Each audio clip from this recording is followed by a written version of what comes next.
Welcome to the Cabrera Lab podcast. What's up? Hey, How are you? I'm so good. You're so good. I'm so good. That's so great to hear that you're so good. That doesn't sound... No, so good sounds, I think it's not good grammar. I'm such good. No, so good's okay. I have something I think we need to talk about. Hey, but before you do, No. Yeah, go ahead. I want to say something. Yeah, Because, when you write a book, you don't always know if it's good or not. right. But our new book, Oh, Connect yeah. the Dots, we're getting tons and tons and tons of people saying that they absolutely love it. It gives them great things to practice and immediate effects.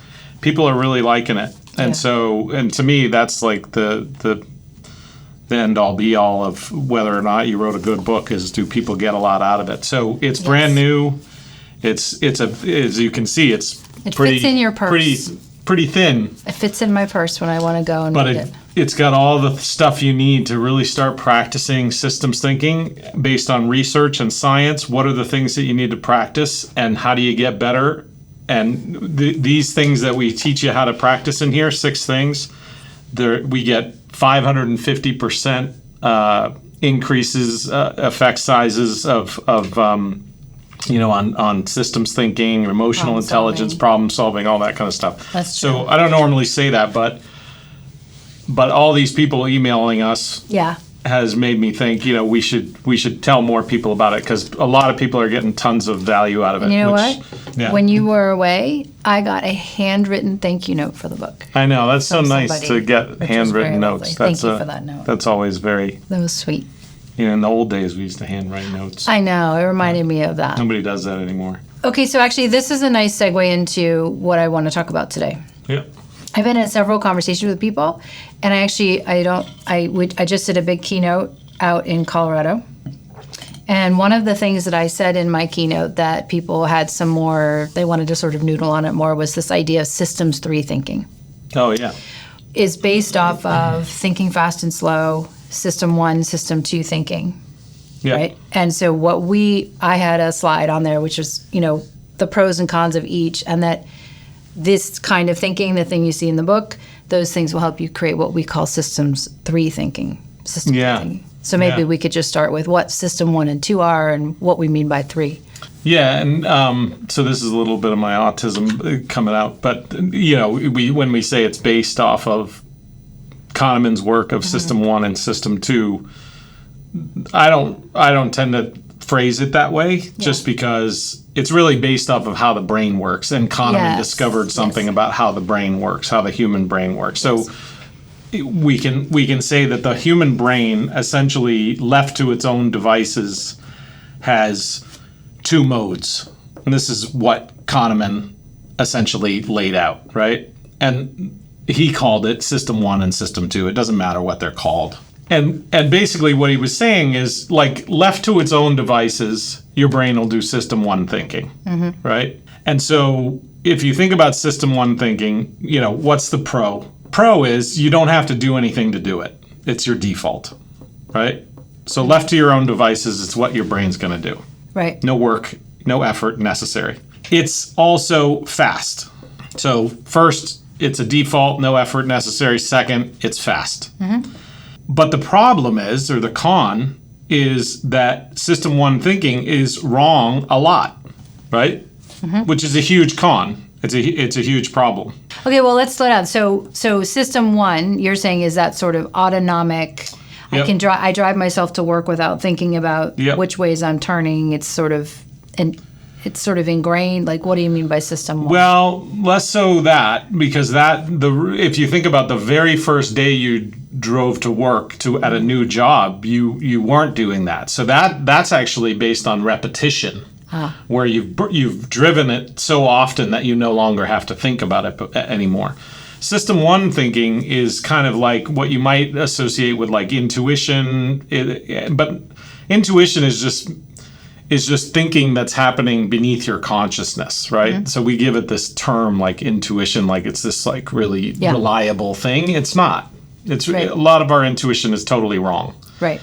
And some of it's really right, and then we have biases around recognizing our intuition when it's right and not recognizing when it's wrong, so we think our intuition's always right, and all that kind of stuff. So the important part here is you've got pros and cons of all these thinkings. Being fast is, in this world, incredibly important, right? Sometimes being fast, sometimes making decisions that aren't totally right, but they're fast, can be successful. So you don't have to be totally right or even right at all. Right.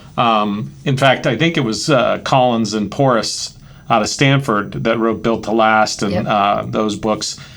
They did some research that said, a lot of times companies will retroactively, if you look at the data, the economic data, the industry data, they actually kind of made the wrong bet or the wrong decision, but they did it in such a cohesive way as a company that it turned out to be successful. So being fully right is definitely not necessary. Sometimes we're 80% right or 60% right. But sometimes being wrong but committed can also work. But obviously being wrong more often than you're right is not good. Right, but I think what you're saying is a direction and action can lead you to get results and feedback, which then you can then fine tune it. Yes. So it's better than paralysis where you're just absolutely. You're thinking and you're not moving. Like at some point you have to move as a business. Yeah. And just to give a little bit more clarity to what it means to be wrong or right, what we mean here is what we sometimes talk about the LRL, the love reality loop, which is that your mental model and reality are parallel. So that when we get those things in parallel, when we get our mental model in parallel or in sync with reality of the situation, that's what right looks like. Yes. So essentially, we get this less often in system one thinking. Is another way of thinking that is this is the area where you'd be more prone to bias. Yes. Like your biases. Yeah, your biases get in the way, your emotions get in the way, your all kinds of things get in the way. You get it wrong, and then things don't work out the way you plan. Yeah, even though they happen fast. Yeah, but they're happening fast, so you're wrong fast. That's good.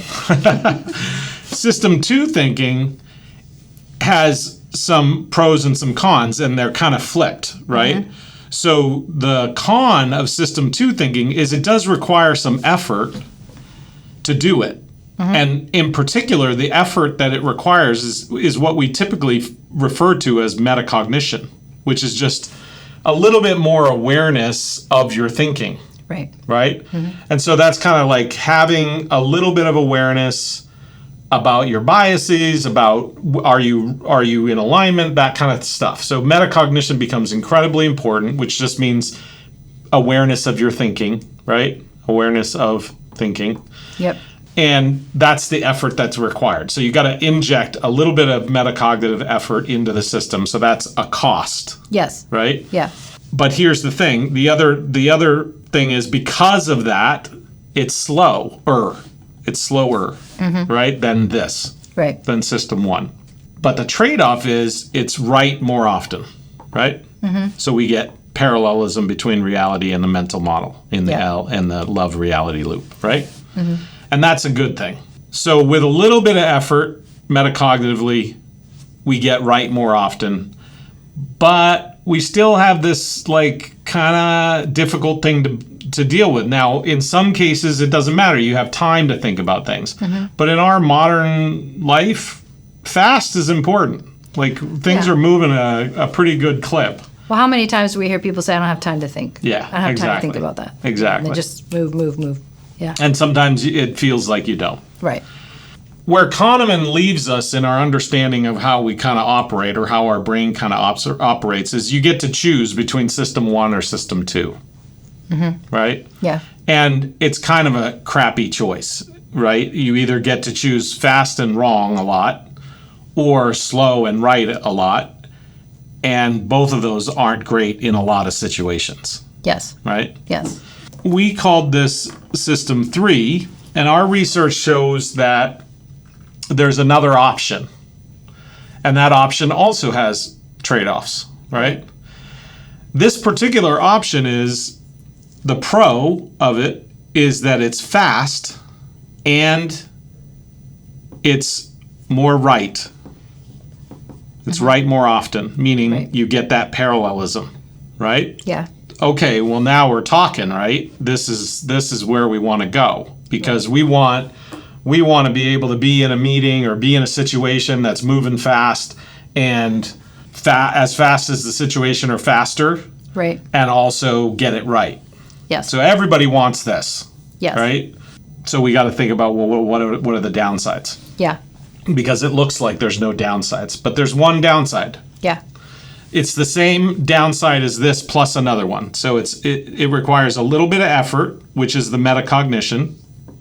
So you got to be aware of how you think, and that's where DSRP comes in, Yes. right? Because that gives you the algorithm for awareness of how you think. And it also requires practice. Now, this might sound kind of weird at first, but it's actually so basic and so universal that we see it everywhere. So, for example, take a Navy SEAL team or a SWAT team or a basketball team or anybody who has to get it right, Yes. or there are devastating consequences, and they have to do it fast, Yes. right? What do they do most of their days?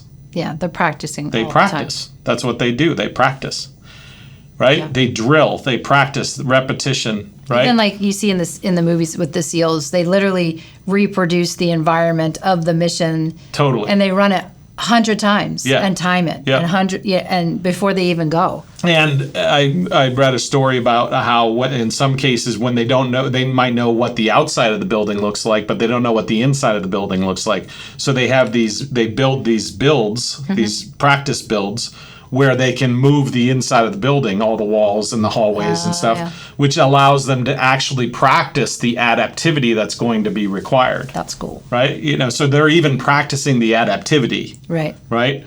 All we got to do is practice. So the question, and this is what our research really gets into, is, well, first of all, what do we need to practice? Right. And how do we need to practice Right. these mental fitness or systems thinking skills? And our research says that first and foremost, there are 6 moves that are kind of like moves that you would do in the gym, except they're mental moves. Yeah.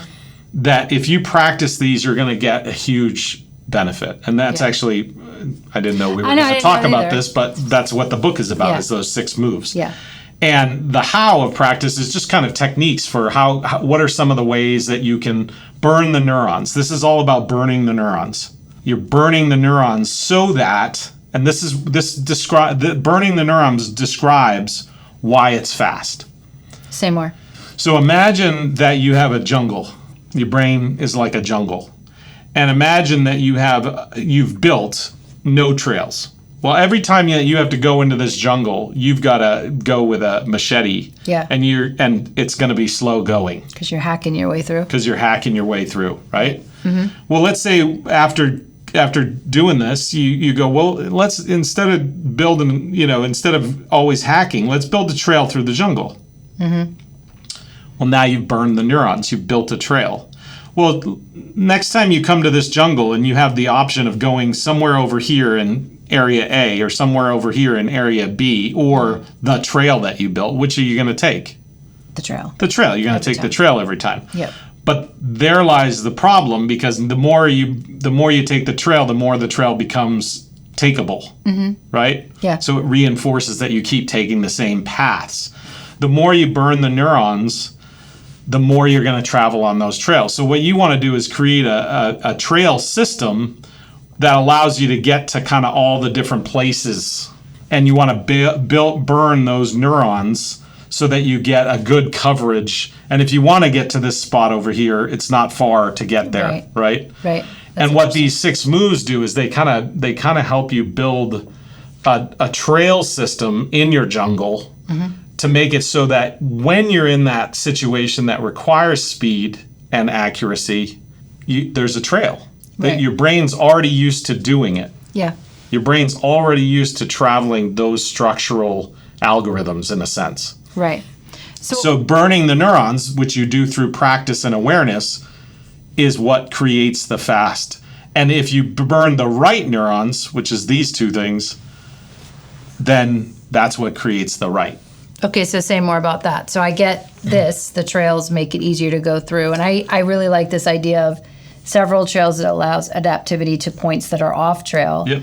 So how does that get That's to the right that's a little harder to understand, but the gist of it is when we think about getting your mental models aligned with reality, what we have to do is train our mental model building apparatus, our brain, our thinking, to build structurally in the same way that reality is structured, in the same universal patterns that reality itself is structured. The more we build our thinking and our brain in those structural ways, which is what DSRP and the moves spell out for us, the more we will build mental models that have a higher probability of being in alignment with reality. Okay, so let's slow that down and say it in English a little bit more, because I think what's important is in terms of right. So I get the fast part is just practice. I mean, that makes sense, and there's a lot of analogies to that. But the right part is maybe a little bit harder to understand, because what you just said is there's an underlying structure to the things we're thinking about, and if we can mirror that structure or see that structure in the way we're thinking about that thing, then what we're thinking about that thing is going to be more correct in terms of mimicking. So like our mental models, I have a mental model, and my mental model is an approximation of whatever it is I'm thinking about. Yes. And what you're saying is awareness of that structure is what makes my mental model closer and closer to the reality of the situation. Yeah, and again, this is people have a hard time understanding kind of the subtleties of this. So it's great that you're slowing it down a little bit. Maybe the best ways that you can explain it is sometimes what I think of as framework bias, right? So I'll take a framework that a lot of people know, which is SWOT, right? Strengths, weaknesses, opportunities, and threats, right? And so if I have this thing in my pocket called SWOT, and it's like a tool on my belt, and I come upon a situation, a real world situation in my business or in my whatever, and I take my tool out. Well, the old saying, to a hammer, everything's a nail. Right. Well, to a SWOT, everything's a SWOT, right? So if I pull out my SWOT tool, my SWOT tool, then I'm going to start seeing SWOT in the situation. Yes. Now, the problem is, if you were a scientist and you were studying that situation, you would not find SWOT in it. Because nature's not like building itself based on strengths, weaknesses, opportunities, and threats. Right. The SWOT is like a man-made thing, It's a little bit like for folks that have been in the backcountry and they know maps, right? There's always a lesson we teach, which is like everything on a map that's black, the color black on any map that you look at, like a USGS map or something like that. Yeah. What that color signifies, regardless of what it is, a road, a building, a name, is that it's man-made, right? Right. So if we say this ridge is called the Bighorn Ridge, well, nature doesn't know that. We just put that on that, right? Yes. Nature doesn't know where that begins or ends or where we decided. If we say, here's Colorado or Wyoming, and we put a box around it, well, nature doesn't know that there's a box. No. Right? Right. Reality doesn't know there's a box. We projected a box. Does that make some sense? We imposed it on. We imposed it on the reality. We're limiting it in that sense. That box or that name or that, building or whatever, those are things we put on it. Yeah. Now, there's a bunch of other colors on the map that have different meanings and other structures on the map that are like representative of reality. Right. And those are oftentimes much more important than, what things are named or what man-made things are there.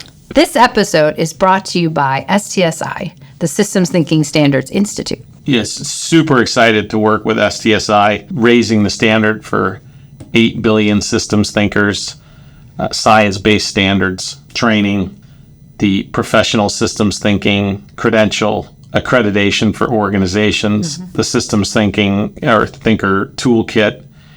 And so I really encourage folks to go to stsi.pro, take the trainings, get the credentials, get your organization accredited, get the toolkit. Yeah. It's good stuff. Help us get to 8 billion. And it's a 501c3 nonprofit.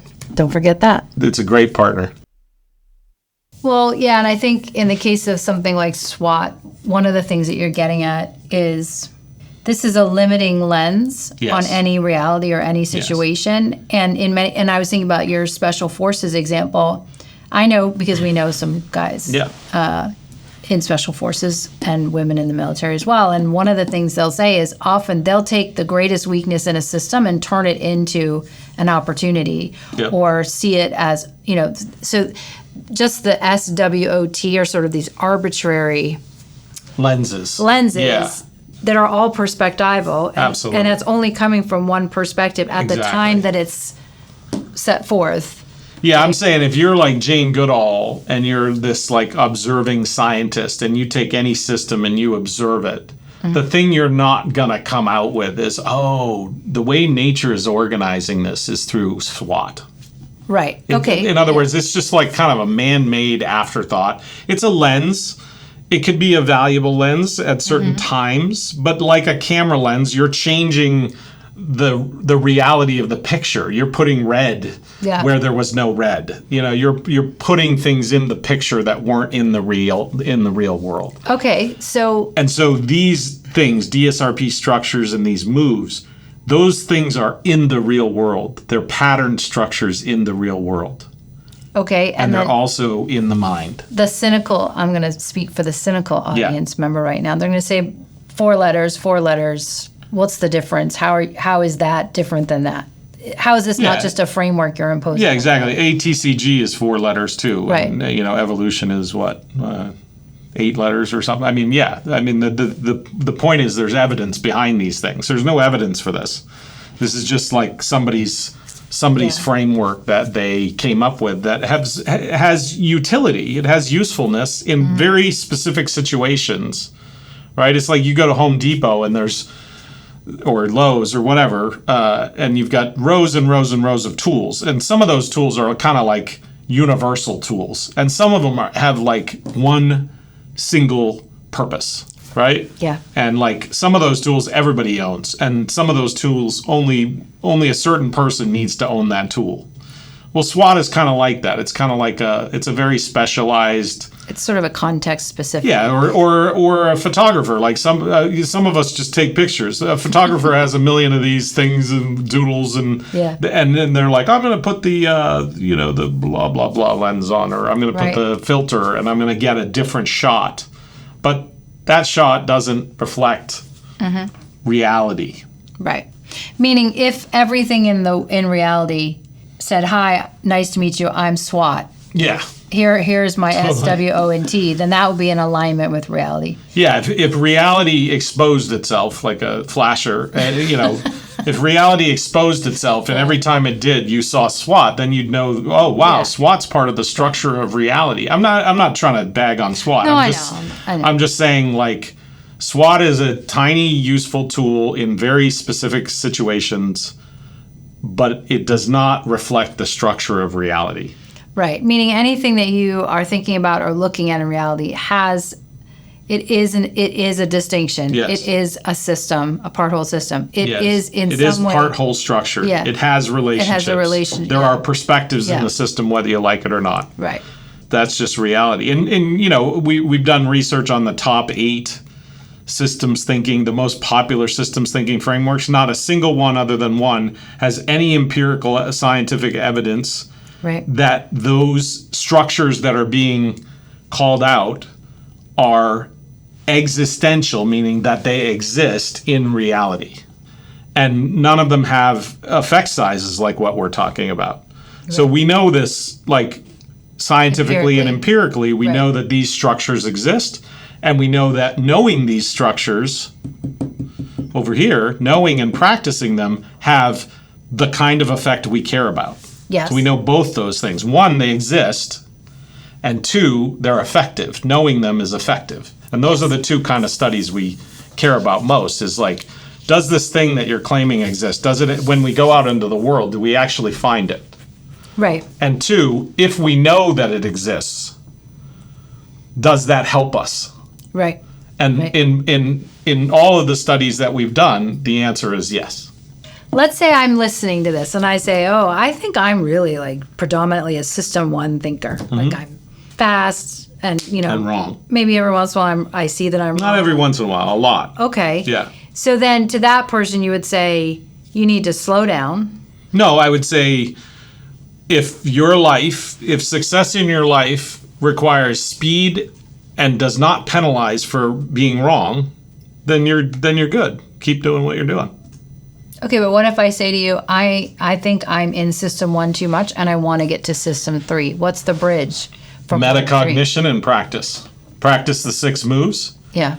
And practice and metacognition kind of go hand in hand, because when you practice, you're more aware of what you're doing. Like when you do a push-up and you think about your form, you become more aware of how am I moving, and am I moving in a way that's tweaking me, because I'm doing it not symmetrically or something like that. So practice and metacognition, or practice and awareness, kind of come together if you know what to practice. So the 6 moves, for example, if you practice the 6 moves, again, what the book is about, and that's going to increase your metacognition of how you think, and it's going to burn the neurons, and that's going to take you from system 1 or 2 to system 3. Right, and I actually think I agree with that. I would say, though, the unit of focus to go from 1 to 3 is this love reality. Like, I would say, check your results. Yes. Like, look for feedback. How right are you? If you're seeing a pattern where you're wrong as much as you're right, then you want to slow yourself down, start to test your mental models against reality. That's right. Purposefully. Yeah. Try to get that feedback, because that will be the motivation. That feedback will be the motivation to do this work. Absolutely. Right? If I say, oh, geez, I'm actually wrong as much as I'm right, I probably should change the way I'm thinking about things. Totally. Yeah, if you look at sort of the way we progress the training over time, we kind of introduce people to a snapshot of love the reality loop, which gets them just to understand that, the whole goal is to connect your mental models to reality. Yeah. Because the whole reason we have mental models is to try to deal better with reality, right? So if your mental models are totally divorced from reality, you're kind of defeating the purpose of having mental models. Isn't that like delusion? Yeah, exactly. Well, and we're all in a certain state of delusion all the time. Some percentage of what we're thinking is delusional. So the first step is sort of understanding this basic concept. The second step is to practice the 6 moves. Right. And then once you practice the 6 moves, the third step, which we call yellow belt, and this is kind of white belt and yellow belt. And then once you get to blue belt, we start to do DSRP a little bit more advanced, because DSRP is the thing that generates these 6 moves and 183 other moves that are powerful, but not the most important. Yeah, but I really emphasize those 6. That's like dribbling, passing, shooting when you're learning basketball. Like you can spend a lifetime on those 6, and you're good. Yeah, you could never learn the other moves, and you'll learn them kind of ancillarily, if that's even a word, just by doing the 6 moves. We could look up if that's a word. I don't know. Yeah. Ancillarily. I think it is a word. It's got to be, right? Ancillary. It's the adverb version. It's the adverb version of, So, really what you're doing is exactly what you said. You're learning the love reality loop. You're learning the 6 moves, and then more advanced work in DSRP. But the 6 moves are going to get you system 3. Right. So, right. So if you practice, not just knowing them, practicing them. And we've seen this in our research. We've seen the difference between somebody that can pass an exam of what the 6 moves are and somebody that spends, a month, a few minutes a day practicing the 6 moves. The difference is remarkable. Yeah. Like the difference between those 2 people, one who knows it and one who knows it in their body, in their mind and body. They know how to do it. They burn the neurons in repetition. The difference between those 2 people is night and day. All right, so I don't want to trigger you, but we've talked a lot about overthinking. Oh, yeah. And if I'm sitting here listening, I'm like, I'm more of a slow roll, write more often, but I'm not very effective because I'm pretty like slow. I think a lot about things. I'm very deliberate. Then it seems to me then the unit of focus for a person who's really worried about speed would be that repetition and that practice to get, like if they're worried about speed. Yeah, if they're good because they're right a lot, but it's just taking too long to be right. Yeah, everybody's moved on before they get the answer. Yeah. Then it's repetition and practice. Yeah. Or practice. Like I think there was one of the basketball players said he practiced a 3-point 100 times a day for 10 years or yeah, something. Exactly. If you look at all professionals in all realms, they're not really advancing their skills in some super technical way. They're getting good at the basics. They're practicing the basics, and when a few basics get together as a dynamic system, you get the emergence of remarkable abilities. Yeah. And so again, I would go back to, and we've talked about this before, if you're debating between System 1, System 2, and System 3 thinking, I'm not sure why you would do that, because this just takes a little bit of effort to get it, and it's better than these two.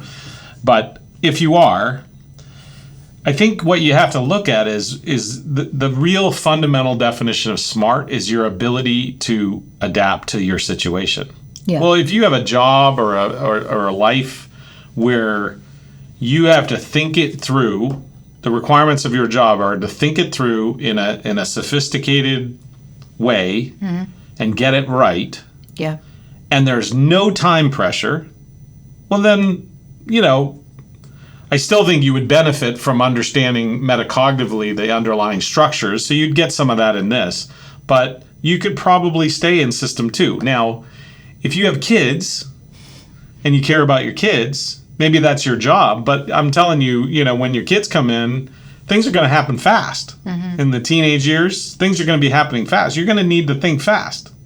Yeah. Right? If you get in an accident, a car accident, you're going to have to think fast about all the things that are going on. Yeah. If you are in any other thing other than that very particular job, you're going to need to think fast. Yeah, because most of us are part of teams. Yeah, or we're part of teams. And so we've got to keep up. Right. We've got to sort of be thinking, we have to be fast and right. And I think that's why a lot of the people that we work with, they come because there's some huge external forces that are about to impact their business, or like the special forces guys. Yeah. Who they have to get it right, and they have to do it fast. Because it's their life on the line. Same with pro athletes. Yeah. That's why when we work with special forces, when we work with pro athletes, when we work with people that really, musicians are another one, they just get this. This just makes total sense to them. Like, of course, in order to be really good and fast, it requires practice. But we haven't built that into the culture of our schooling and our developmental culture as humans. We haven't built the idea that you can actually practice the brain stuff. We've built it into physical stuff. We built it into tactical stuff, firemen, policemen, all this kind of stuff. But, we, for whatever reason, we don't think of it here. I think people get it in concept that they want to be fast and right, but they don't really know what that means and how to really do it. And I do think people have a tendency to put themselves in camps. Yeah. Right. And so I guess what I would like to get across is, all people oscillate between these two. We're not all this or all that. We may tend towards one. But I think the goal is to get the best of both. Well, the thing is, we really haven't known what to practice or that there is something to practice until very recently, in the last 10 years, with the research that we've done. How do we actually know? When we started researching, we didn't know the answer to this. So this didn't exist. Right. People don't even know that this exists. And we didn't know critically what to practice and how to practice. We know what and how to practice at football or lacrosse, or, the SEALs know what to practice. Firemen know what to practice. In the mental fitness space, in the systems thinking space, we had no idea what was effective. Right. Well, we now do. We know exactly what to practice, and we know its effect. Yes. Right? And we know it exists those structures exist in reality. So that opens up this world. Without those things, this world is just a hypothetical, this system 3 world. That's right. It's just an ideal. It's just an ideal. They're like, oh, yeah, we can be fast and right. Yeah. Oh, great. Yeah. That sounds like awesome. Great, yeah. But if we don't know the nitty gritty of what do we actually practice and do we know it works and how do we practice, what are some of the techniques for practice, then this world is just like a fantasy. Yeah. But we can make it reality. Yeah, absolutely. Well, I think this has been great because I think there's been a lot of misunderstanding across these 3. Mm-hmm. So I think let's end with what should a person do if they want to land over here? On system 3? Yeah. It's super simple. I mean, generally speaking, practice the 6 moves. Mm-hmm. That's the number one thing. The 6 moves are the most kind of universal things. We know the effect. Just practice them. Is, not, list, zoom in, zoom out, RDS, barbells, part party, and P-circle. Yeah.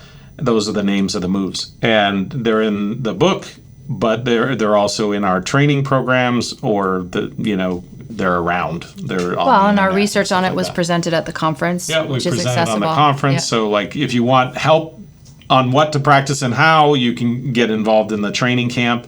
If you want to just kind of do it on your own, you could get the book, or you could, look it up and piece it together. But if you practice the 6 moves, it's gonna make a huge difference. And in a relatively short time, I would say in a week, you're going to notice differences. In a month, and I'm not talking like all day, I'm talking 10 minutes a day, 5 minutes a day. In a month, you're going to see that you're just thinking completely different than everybody around you. Well, and other people are going to notice. Yeah. So I think it's, to keep it simple, there's some other things that you can do to get good at it, like the LRL and DSRP, but the starting point is the 6 moves. We're going to make a bunch of systems 3 thinkers.